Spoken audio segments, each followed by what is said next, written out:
Hola queridos amigos, bienvenidos nuevamente a este vuestro canal Germán, el juglar del siglo XXI. Hoy continuaré con la serie titulada Galicia. Y me referiré específicamente a un hecho que ocurrió desagradablemente hace unos días, cuando una señora a quien no le gustan mis videos en este canal, hizo un comentario argumentando que por el simple hecho de no ser yo un español de nacimiento, debía dejar en paz a Galicia y solo tenía que hablar de mi tierra. Sin duda, me tiene sin cuidado cualquier crítica que se pueda hacer a mis videos. No es algo que me quite el sueño.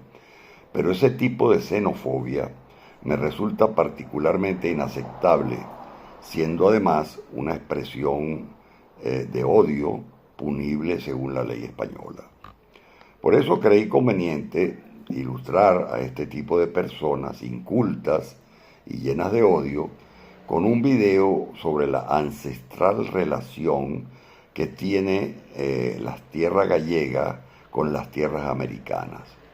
Eso que en algún momento de la historia se ha llamado hacer las Américas. Siempre pensé que en los siglos XVII y XVIII las regiones españolas más vinculadas a las actividades que desarrolló la corona en tierras de América fueron Castilla, Extremadura, La Mancha y por supuesto Andalucía y también las Canarias. Pero nunca pasó por mi mente que Galicia hubiese tenido gran importancia en ese proceso de descubrimiento, colonización, culturización y desarrollo de aquel llamado Nuevo Mundo. Efectivamente, las investigaciones que he podido realizar me permiten decir que desde 1529 hasta 1575, los barcos que zarparon de puertos gallegos hacia las colonias de América solo estaban autorizados como transportes de mercancías y sus tripulantes siempre estuvieron obligados a regresar a bordo de esos buques a puertos de la península. Y sobre ellos pesó siempre la absoluta prohibición de permanecer en las posesiones territoriales que tenía la corona en ultramar. Eso al principio me sonaba paradójico, puesto que aquel era un periodo de poblamiento de aquellas tierras y se necesitaba la mayor cantidad de personas posible. Pero tal vez encuentra asidero esa decisión como una especie de medida económica que tomó la reina Isabel de Castilla, que promovió aquella epopeya histórica, imponiendo una restricción para que súbditos de territorios de Galicia, Asturias y Aragón no fueran a colonizar América, dejándole esa prerrogativa a sus súbditos de Castilla y León. Pero aún a pesar de aquella prohibición, algunos gallegos se ingeniaron para permanecer en esas tierras lejanas. Colón, que partió del puerto de Palos en 1492, lo hizo desde la zona de Huelva, del puerto de Palos, un puerto natural situado en una ensenada del río Tinto, en el municipio de Palos, actual Palos de la Frontera, en la provincia de Huelva, un pueblo precioso que acabo de visitar en el mes de abril de este año 2025. Era un puerto próspero ya a principios del siglo XV, siendo uno de los más importantes del litoral andaluz. De él salía loza de mesa, ladrillos y tejas para buena parte de Europa, y además los marinos palermos de esa región habían conseguido de la reina Isabel II una patente de corso para sus incursiones en Guinea. Y además ese puerto servía de aduana y recaudaba los tributos señoriales.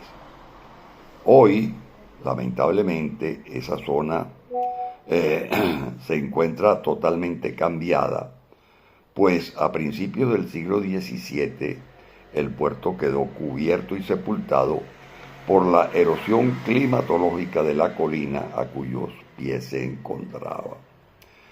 Así permaneció hasta que en 1992 investigadores de la Junta de Andalucía localizaron su ubicación dentro de las actuaciones para la celebración del 5º centenario del descubrimiento de América. Esos trabajos han continuado y hoy en día, en el 2014, desde el 2014, forman parte de un proyecto de investigación del puerto histórico de Palos. Pero la conquista de América fue un punto de inflexión para esa zona y específicamente para el puerto de Palos, con un desplome prolongado y fuerte de su población y que llegó a ser 43% menos en poco tiempo. Eso se debió fundamentalmente a la creación de la Casa de Contratación de Indias, que se hizo en el año de 1503 en Sevilla y que condujo pues a esa caída de importancia en el puerto de Palos de Huelva. Colón creyó que había encontrado una nueva ruta marítima hacia la India, pero tiempo después los españoles tomaron conciencia de que se trataba de unas tierras totalmente desconocidas y en 1507 comenzaron a llamarla América. Y la exploración, conquista, colonización, culturización y explotación de todas las riquezas que allí se encontraban, a esa explotación se incorporaron también paulatinamente Portugal, fundamentalmente en la zona de lo que hoy es Brasil, Inglaterra en alguna parte de las tierras insulares, y en Norteamérica, Francia y Holanda también, y en menor medida otros estados europeos. Esto, junto a la introducción de africanos como mano de obra esclavizada en ese llamado Nuevo Mundo, produjo con el correr de los años un mestizaje mediante el cruce genético de todos ellos con una población indígena autóctona que ya tenía 14.000 años poblando esos territorios. Cruce de blancos europeos, africanos y criollos americanos a gran escala como no se había visto nunca antes en otro lugar del planeta. Pero entonces voy a la pregunta que me hice al inicio. ¿Qué importancia tuvieron los gallegos en este proceso? ¿Participaron estos descendientes de los protoceltas en ese mestizaje inicial de América? Bueno, de hecho, hoy sé que datos conservados en los archivos de Indias, que próximamente visitaré para una investigación que deseo realizar. En los 27 años transcurridos entre 1493 y 1520, unos 5.400 españoles, llegaron al Nuevo Mundo, pero de ellos solamente 111 eran de Galicia.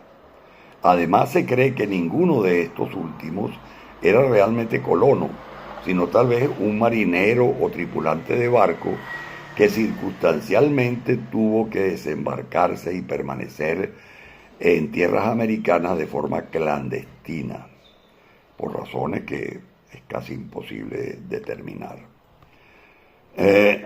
Pero el número de gallegos que emigró hacia el nuevo continente continuó siendo muy bajo en el siglo XVI, ya que entre 1520 y 1539 solo llegaron allí 193 personas, de un total de 12.172 colonos. Siguiendo entre 1540 y 1559, llegaron otros 73 gallegos y hasta el año 1599, es decir, a finales del siglo XVI, otros 290. por lo cual al finalizar ese siglo solo se habían radicado en tierras americanas 667 españoles procedentes de Galicia, probablemente la mayoría de ellos de forma irregular o clandestina. Bueno, queridos amigos, hoy voy a suspender esta narrativa sobre la inmigración o emigración gallega a la tierra americana en razón del tiempo y para no hacerles esta disertación muy cansona. Mañana continuaremos. Buenas tardes.